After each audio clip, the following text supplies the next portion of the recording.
विश्वास ठेव. आधी चूक करायची ती कबूलही नाही करायची, वरून मलाच म्हणायचं की वेदांत विश्वास ठेव. तुला अक्कलच नाही अमूल्य.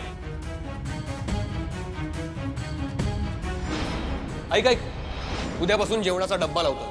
तो तुला इथे येऊन जेवण वगैरे करण्याची काही गरज नाहीये. मी माझं बघेन.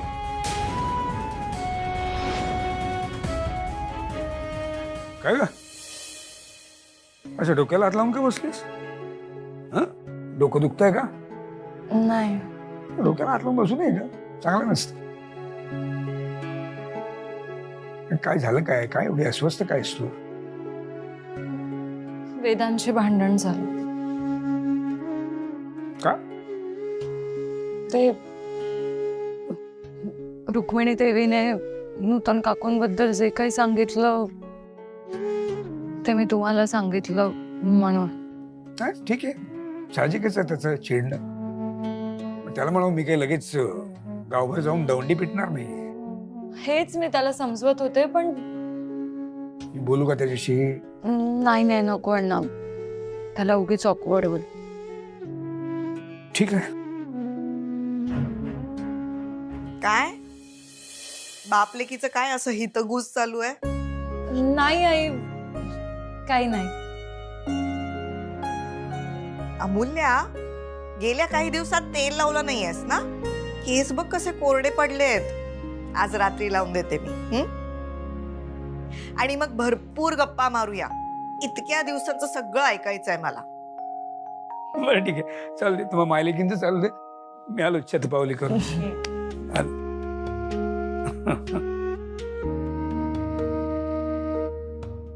बरी आहेस ना?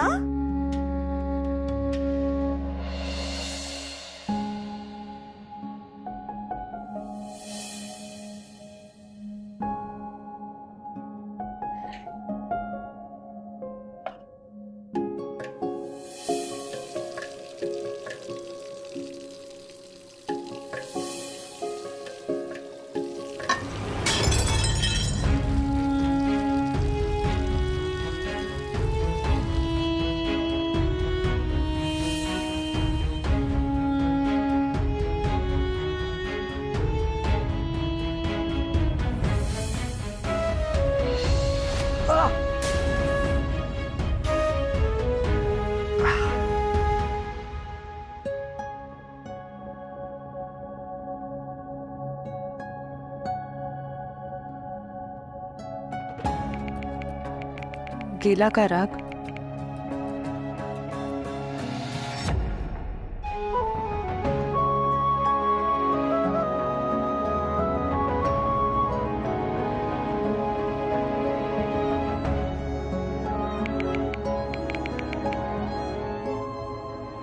असं का वागतो वेदांत? किती चिडचिड करतो. मला त्याची अवस्था कळते, पण असं रागवून कसं होणार? आणि त्याच्यासाठी कितीही करा, पण शेपूट वाकडं ते वाकडच. वेदांत, एवढं रागवत जाऊ नकोस बरं. हा राग आहे ना, एक दिवस तुझंच नुकसान कर.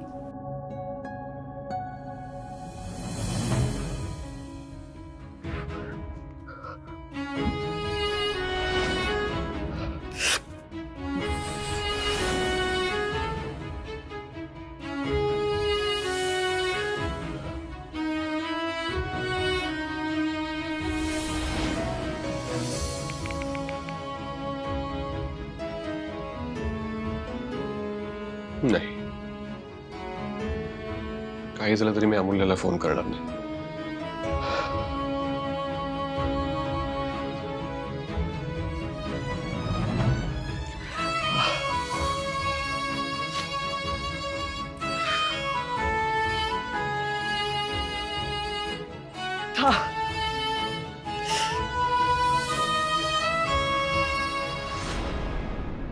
काय ग,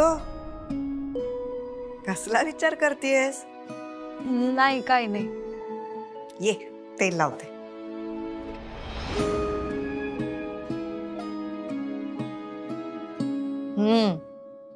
बोला. काय? काय काय एवढे दिवस मी नव्हते तर काय काय केलत? दिवाळीला काय काय केलत? मज्जा केलीत का? आणि वेदांत कसा आहे सगळं सांग. दिवाळी मस्त झाली आहे. आणि वेदांत, तुला अण्णांनी सांगितलं असेल ना, वेदांतने त्याचं घर सोडलं. नंतर तो हॉटेलमध्ये जाऊन राहत होता. पण मग मी अण्णांना सांगितलं तर अण्णांनी त्याला आपल्या घरी राहायला बोलवलं.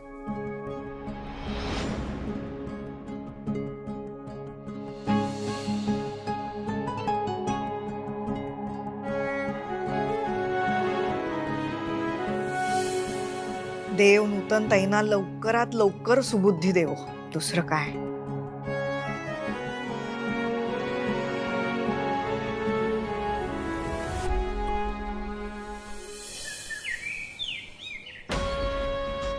काय वानखेडे, दिसतोय का नाही मी साहेब? हा,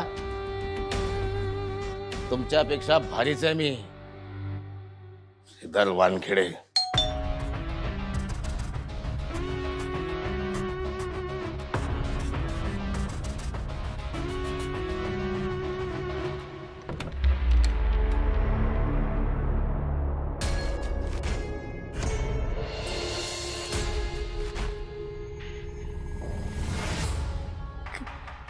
काय आहे हे सगळं?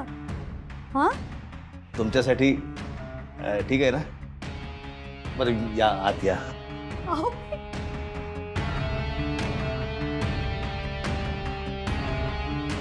हा? काय आहे हे सगळं? हा, नाही, आता माझं स्टेटस बदलणार ना, मग आपण पण स्वतःला अपग्रेड केलं पाहिजे, म्हणून तर लोकांना काय वाटेल. अहो तुमचे आधीचे कपडे चांगले होते. म्हणजे मग हे चांगले नाही आहेत का? मला आवडले नाहीत का? ठीक आहे, मी येतो, बदलून येतो. नाही नाही, थांबा एक मिनिट, थांबा. छान दिसतंय. मी तुम्हाला असं एकदम बघितलं म्हणून मला आश्चर्याचा धक्का बसला आणि म्हणून मी म्हटलं की आधीचे कपडे चांगले होते, बाकी काही नाही. त्या अलीकडे माणसाचं मन, त्याचं हुनर, त्याचा स्वभाव, त्याचा त्याग कोणी पाहत नाही. फक्त तो गोरा गोमटा आहे का नाही तेवढं पाहिलं जातं. माझ्यासाठी रंग महत्वाचा नाहीये, माझ्यासाठी माणसं महत्वाची आहेत. है ना? मी खूप पावसाळे पाहिलेत.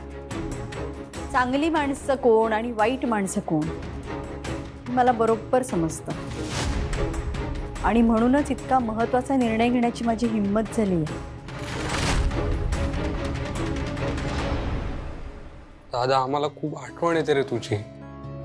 हे, मला पण तुमची खूप आठवण येते. तू काय येत नाहीस घरी? विक्रांत, तरी मी, अरे दादा, दादा काय झालंय हाताला तुझ्या? आता काही नाहीये. अरे दादा, काय झालंय सांग ना. अरे अरे काही नाहीये, ती एक प्लेट तुटली, ती लागली हाताला माझ्या, एवढं काही नाहीये. अरे बरं, मग एखादं अँटीसेप्टिक लिक्विड किंवा क्रीम आहे का? नाही. मग एखादं बँडेज? नाही. अरे विक्रांत, एक काम कर, तू आत्ता मेडिकलमध्ये जा आणि दोन्ही घेऊन ये. हो हो, हे विक्रांत थांब, काही गरज नाही आज अरे द्यायची. काय गरज नाहीये दादा. विक्रांत तू जा लवकर. हो हो, मी जातो. दादा, अरे काच लागलीये तर इंजेक्शन घ्यावं लागेल तुला. त्या मी करतो अगं सगळं, डोंट वरी. आणि आपली डॉक्टर आहे ना, डॉक्टर अमूल्य, सो रिलॅक्स रिलॅक्स. आणि तू बस आता, मी जरा भांडी घासून येतो. ए काय वेडायस का तू? अरे जखम झालीये तुला, त्याला उगाच पाणी लागायला नको. तू एक काम कर, तू इथे बस, मी जाऊन भांडी घासते.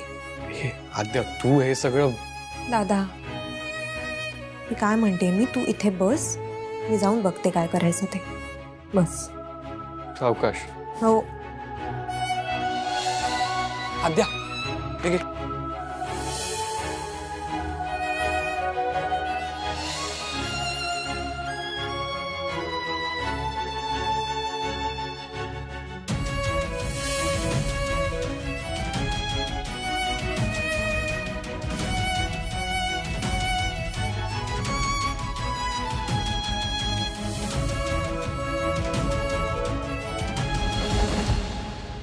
जमलं का? हे आद्या, तू रडतेस कशाला? कसा राहतोयस तू इकडे? मला माहितीये तुला तुला खूप खूप त्रास होतोय ना रे. नाही अद्या, आणि तुला माहिती ना मी इथे का राहतो. हो दादा, पण घरी ना, घरी तुझी खरंच खूप गरज आहे रे आता. आईने काहीतरी भलतंच सुरू केलंय. हो ना, मी अचानक आपली गेस्ट रूम साफ करून घेतली. काय? कशासाठी? म्हणत होती कोणीतरी राहायला येणार आहे आपल्याकडे. खूप विचित्र वागते रे दादा आई. तुझं हे असं घर सोडून येणं, मग अमूल्याची लग्नाचा विचार करणं, हे काही काही तिला पटत नाही. तू प्लीज घरी ये दादा, खरंच. नाही अद्या, आईने दुसरा काही पर्याय ठेवला नाहीये माझ्यासाठी. अरे पण दिवसेंदिवस सगळं कठीण होत चाललंय दादा.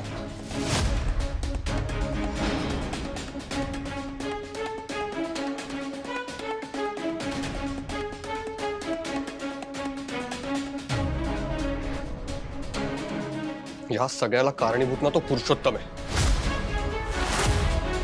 असं वाटतं जाऊ आणि त्याचा गळा दाबून जीव घेऊन टाकू मी त्याचा.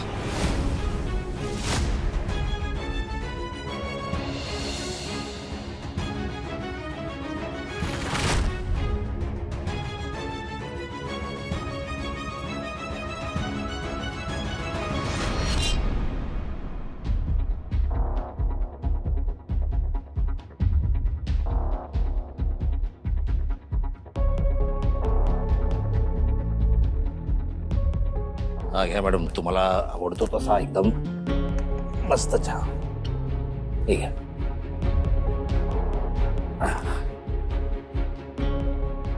काय कसला विचार करता मॅडम? नाही, काय नाही. म्हणजे मला सांगायचं नाही असं काही आहे का? एक कल्पना आहे माझ्या डोक्यात. काय? सगळ्यांना घरी बोलवते, अगदी वेदांत आणि अमूल्याला सुद्धा. तुम्ही सुद्धा या. पण काय? एक छोटेखानी समारंभ करूया. समारंभ? आपला साखरपुडा. सगळ्यांनी मला फसवलं, सगळे माझ्याशी खोटं बोलले. डोळे झाकून मी सगळ्यांवर विश्वास ठेवला. इच्छा नसतानाही सगळ्यांना त्यांच्या मनाप्रमाणे सगळ्या गोष्टी करू दिल्या. त्यांनी त्यांना हवं ते सगळं केलं ना. आता माझी पाळी. आता मी मला हवं तेच करणार. नाही, चांगली गोष्ट आहे मॅडम, म्हणा आनंदाची गोष्ट आहे. पण समजा त्यांनी विरोध केला तर काय करणार? मी बऱ्याच गोष्टींना विरोध केला. माझ्या विरोधाला कोणी जुमानलं का? नाही ना. मग मी का कोणाच्या विरोधाला जुमानू? तरी पण नाही, बेंड नाही.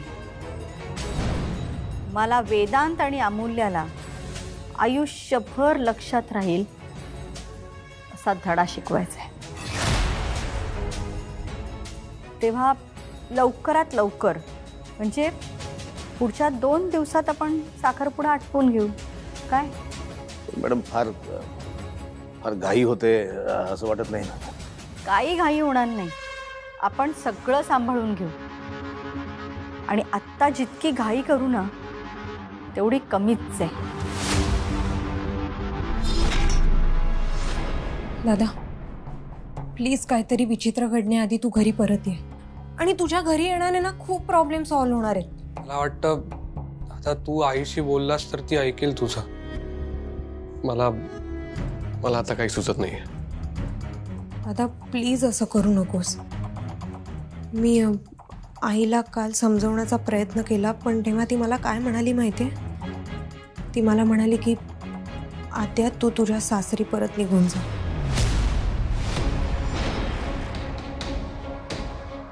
आई, आपली आई तुला असं म्हणाली? अरे तू आद्या आई होणार आहे ना आता. मग आई असं कसं करू शकते?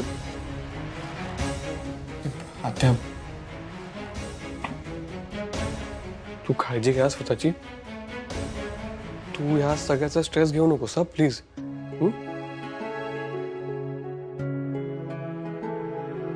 तू घरी येशील ना परत? मी मी विचार करतो.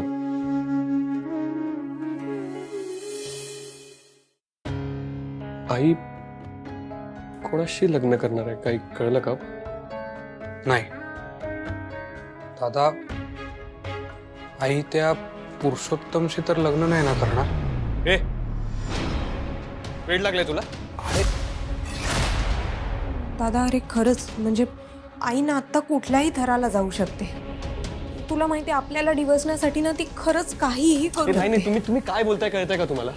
आणि हे जर असं झालं ना तर मी आधी जाऊन त्या पुरुषोत्तमचा जीव घेईन, संपवून टाकेन मी त्याला. ऐक ना दादा, तू तरी टोक नको ना गाठ. अरे मग काय करू मी?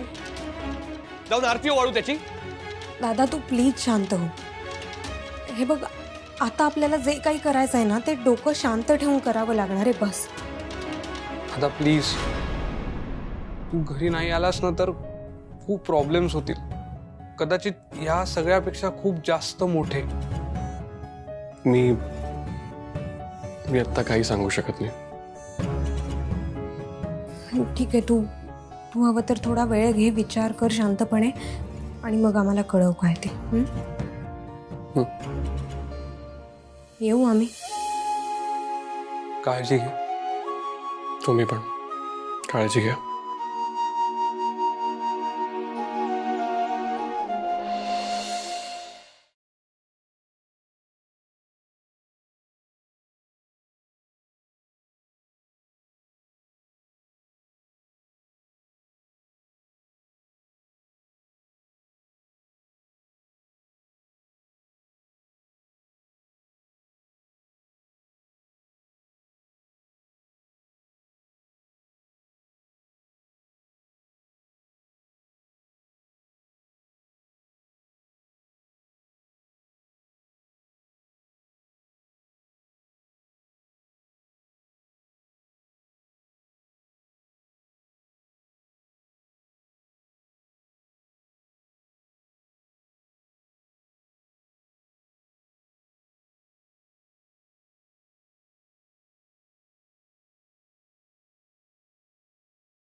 चिडचिड काय तो तर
कितीदा ह्याला सांगितलंय की डोक्यात राग घालून घेऊ नकोस पण नाही ऐकेल तर शपथ ना.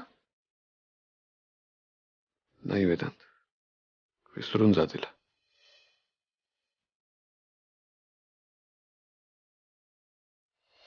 काही गोष्टी अधुऱ्याच राहिल्या तर चांगल्या वाटतात.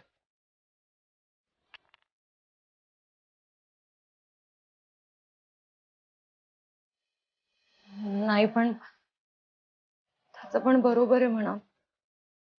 एवढ्या सगळ्या गोष्टी सुरू आहेत, एवढा स्ट्रेस आहे. अशा याच्यात डोकं कसं राहील ताळ्यावर? माझं चुकलं. अशा वेळेला मी त्याला साथ द्यायची सोडून मी काय करत बसले, मी भांडत बसले त्याच्याशी. एवढी साधी गोष्ट कशी कळली नाही मला?